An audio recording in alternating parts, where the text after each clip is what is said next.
Hello and welcome to a new video. Today I'm going to be talking about liminal spaces and why they seem to enthrall the Millennial and Generation Z generations. So it comes to the question of what exactly are liminal spaces. And similar to what exactly is or isn't pornography or life, where do we draw the line on one or the other, it's not as clear cut. Instead, one must examine the common elements across all or most liminal spaces to get the general gist of what these pictures are. Because while one perhaps could reasonably sum up liminal spaces as just empty rooms, perhaps even empty rooms implying a transition from one point to another, it's not that simple. It's almost amusing how much could be talked about in regard to a genre of photography that's about mostly empty rooms. One very common element of liminal spaces that I don't think many people have cued in on is the fact that they seem to be designed, deliberately or not, to invoke certain feelings. But not every picture of a liminal space is created equal in that regard. Different pictures are designed to invoke different feelings. One of the chief emotions invoked by liminal spaces is that of unease, slipping a little bit into the horror genre with dark, cold, abandoned, and often industrial areas, places with very little context to describe where exactly you are and where you're going. Now, for this, one must understand that this is not like full on terror or fear. It's not screaming, oh my god, what is that? I'm so afraid. It's more of a creeping unease. It's the feeling that you get when you're walking through a seemingly empty alley at night or a seemingly abandoned parking lot. A kind of area that triggers the lizard brain's fight or flight response, making it primed and ready in case something is there that intends to do you harm. This is actually the philosophy invoked by the original Backrooms post on 4chan, the one that spawned the entire horror subgenre of Backrooms media. Contrary to what some people who like to regard themselves as backrooms purists, it was always allowed to have entities in the backrooms. This is amusingly why Kane Pixel's interpretations of the backrooms is so successful. In only around 4 or 5 of his videos out of like a dozen of them about the backrooms, monsters appear. And yet, every subsequent video where they go on exploring the backroom can still put you on edge because you know it's entirely possible that something is there. Just like you know that it's entirely possible that some dude with a knife could be hiding out in that dark alley. Another common emotion evoked by the backrooms is that of serenity. Usually the pictures involve natural areas, bright days, and vibrant colors. Some good examples of this are what's come to be called the pool rooms by the digital artist Jared Pike, or paintings by Hiroshi Nagai. These places are supposed to invoke a sense of blissful solitude, a brief reprieve from the existence of other people in an area that doesn't trigger your flight or fight response. Rather than having to worry about some hostile entity being there with you, you're instead given a sense of reprieve and safety from these images. They're places that, quite frankly, you probably wouldn't mind spending a little while there. Some people find these images to still be a little bit unsettling, but I don't think it's a location itself, but the lack of any information about how to get out of it. Sure, you'd like to spend some time in Jared Pike's pool rooms, but what happens if you want to get out? There's no sign showing you where to go to return to civilization. The little paradise could thus turn into a purgatory, and the prospect of being stuck there perpetually could turn it to a hell. A third feeling that liminal spaces tend to invoke is that of nostalgia, usually with the pictures involving childhood things such as play places, arcades, malls, movie theaters, school interiors, suburbs that you could imagine playing over with your friends, or even just play places with a lot of swings and slides and other fun little elements that you recall having fun at a younger age. These are brief glimpses back at a time you now regard as very simple, and though you have fond memories of these places, there's also the somber understanding that you cannot go back. Your body and mind are just far too different to be able to truly enjoy these areas and activities that you had done as a child. The horrors of the world are known to you. The concepts of sex and death are familiar to you. You now understand that most adults are actually really stupid and don't really know what exactly they're doing. The ideal of innocence and the illusion of safety are gone. There's no going back. Yet, even though these are joys that you understand you're permanently locked away from lest you suffer an egregious injury to the head that drastically reduces your mental capabilities, there's still something pleasant about these pictures, because they are a reminder that there are joys in the world. There were moments that you felt happy and innocent, and while you can't exactly feel innocent anymore, you can still feel happy. Perhaps whatever lot in life you're in now, whatever the state of the world is now, you will one day have a moment in time that you can look back at fondly. The fourth and final emotion that liminal spaces evoke that I want to talk about is uncanniness. This is usually due to the presence of elements that aren't supposed to be there, strange lighting, or just a shot in time that might tell a peculiar story that you don't have access to. Whether something's missing or is there when it's not supposed to be, the place just looks off, but not in a sense that causes the sort of anxiety and unease as the first emotion I talked about.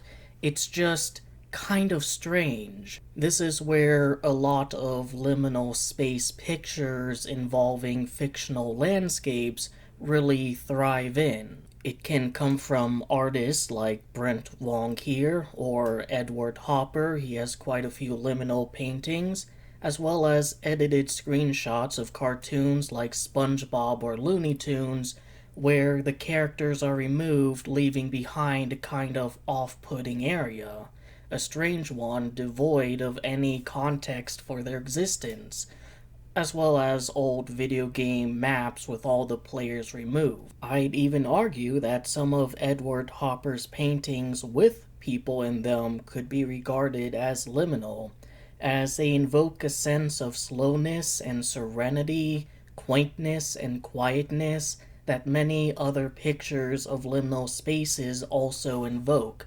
A very cardinal rule that no people can be in the image may not be the ultimate set-in-stone standard for liminal spaces. So now that certain elements of liminal spaces have at least been clarified, we can finally return to the initial question: why are Millennials and Generation Z, colloquially known as Zoomers, so enthralled by this subset of imagery? Well, the first and most obvious answer is probably the improvements in technology.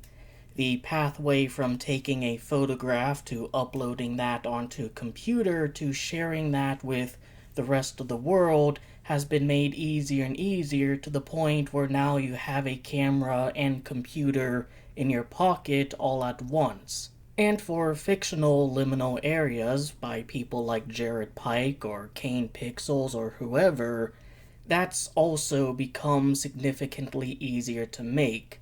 In an interview with Mike Pondsmith, the creator of the Cyberpunk 2020 RPG, he pointed out that technology has largely democratized art and game making, where Edward Hopper had to worry about paints, canvases, brushes, clay, whether 2D or 3D, he had to operate under a scarce medium.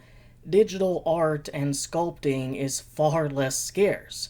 The barrier to being a traditional artist versus a digital artist is that much more reduced. All you need is one machine, one pen, one computer, and you can produce thousands upon thousands of different works of art. But this cannot be the only answer, because then it comes a question, well, why empty rooms? Why areas devoid of people and activity? Why not hustling and bustling vistas and scenarios? Life on the fast lane? And to answer that, I think one needs to take a hard look at the life that millennials and zoomers grew up in, especially my kind of brand of millennials that were on the very tail end of the generation. For older generations, there's a question they're probably familiar with: where were you when JFK was assassinated? And for younger generations, we have a similar question: where were you when 9/11 happened? It took almost 2 decades after JFK's brains decorated the asphalt for the 80s to arrive and start to make things worse. Meanwhile, following the assassination, that event might have been what truly emboldened the US far more than ever before to go to the moon and do all the other stuff, however hard it may be. And the pipeline from technology developed to help us get to the funny gray rock orbiting our planet to making life better here on Earth is very evident. The Apollo program was effectively the birth of software engineering. Meanwhile, for millennials and Generation Z, 9/11 led us to a war in the Middle East that, after 2 decades and $3 trillion not spent on healthcare, housing, roads, schools, postal services, anything, was flushed down, and eventually we had to pull out. And it took like a week for the Taliban to then stroll in and take the entire area over. Money well spent with nothing to show for it on our side of the planet. Millennials and Zoomers grew up during the advent of the email, an instant means of communication where effectively both parties are always online. Even if one person isn't at their computer, the message is still there. It's not like a phone call where both parties actually have to be present in some means for the communication to happen, or postal services where there's a period where the message is in limbo between mailboxes. The message goes from one person to the other instantly, and more commerce and workplaces and institutions want you to respond to that message as soon as possible. The internet also rose to prominence in their upbringing. Effectively unlimited amounts of information, and highly specific information at that. No longer having to shift through multiple books to find a particular factoid. Now you can access it nigh instantly, and there's still a chance that the information could be wrong or out of date. They grew up under multiple once-in-a-generation massive economic recessions, with the worst of them being the 2008 Wall Street crash that led to many people's finances being totally fucked, and many of them not quite recovering. Meanwhile, getting just basic things that previous generations took for granted, like being able to own a house or raise a family on a single income, has become effectively barred from us due to multiple terrible Supreme Court rulings like Citizens United, where corporations are legally people and get the protections of people but don't have to follow the law. They get to grow up under all the existential threats that previous generations did, such as nuclear war or just regular war, plague and disease, and good old the prospect of an asteroid slamming into our planet and wiping us all out. But they get a brand spanking new existential threat in the form of climate change, one that scientists have been warning about over and over again, but oil companies are like, nah, it'll be fine, and let the propaganda mill run. It's similar in many ways to how smoking companies put out propaganda in order to lie to people about the correlation between smoking and cancer, only smoking isn't mandatory, existing in an environment is. And smoking is something that mostly affects only the individual smoking. Climate change is going to affect everyone everywhere, and it may be too late to stop it, but instead we'd have to just live with it. Additionally, they also grew up under the 24/7 news cycle, and my goodness, is there always something going on. A school shooting, a corrupt politician, a natural disaster, climate change.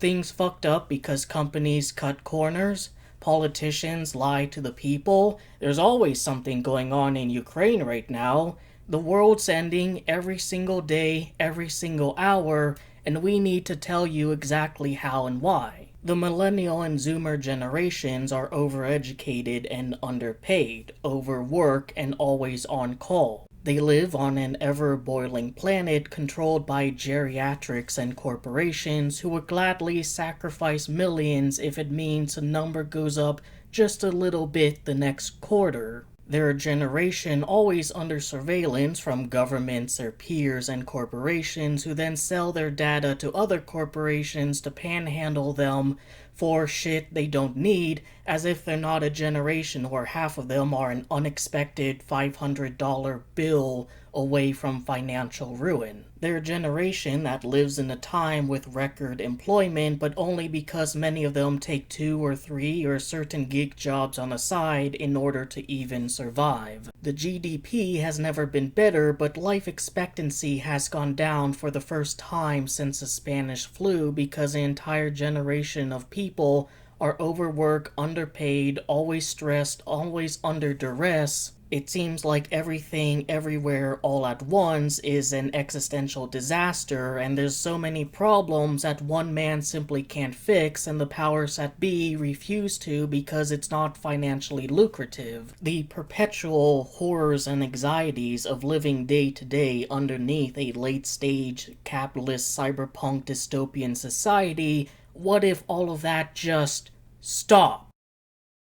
What if, for a brief moment in time, there was nothing happening?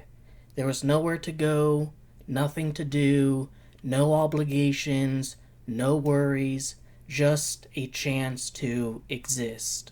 You're not being advertised to, no one's trying to convince you of anything, you're just allowed to be there with your own thoughts. You're not on call, there's no plans ahead. You can just kind of be there, existing, taking in the moment, looking at the sights. The world has slowed down for once. You stand at the very edge of time. Just you, alone, with your thoughts. You can finally experience a Zen-like moment of solitude. And maybe it's a little bit eerie. Maybe it's a little bit surreal. Maybe it's a little bit nostalgic, or maybe it's just a little bit serene. But it's a moment that you're not going to get anywhere else in life, where everything has to move at 1,000,000 miles an hour, and quarterly profits dictate that next time you need to move even faster. I think Millennials and Generation Z are so enthralled by liminal spaces because it presents a scenario that they're unfamiliar with or had to leave behind a long time ago. Whether it's off-putting or inviting, it's different. And when such a moment comes where they find themselves in an area where people should be and they aren't, a place that ought to be bustling and loud and yet is quiet, they want to take a picture of it and share that moment with others who yearn for some semblance of a break from the day-to-day grind. The chance to stop and take in the moment is definitely a rare one, but when it does come about, it's one that people tend to remember, and in this day and age have the ability to share to some capacity. So that's why I think millennials and zoomers are enthralled by liminal spaces. And that's the end of the video. I hope you enjoyed the video, that gave you something to think about and otherwise entertained you. Take care.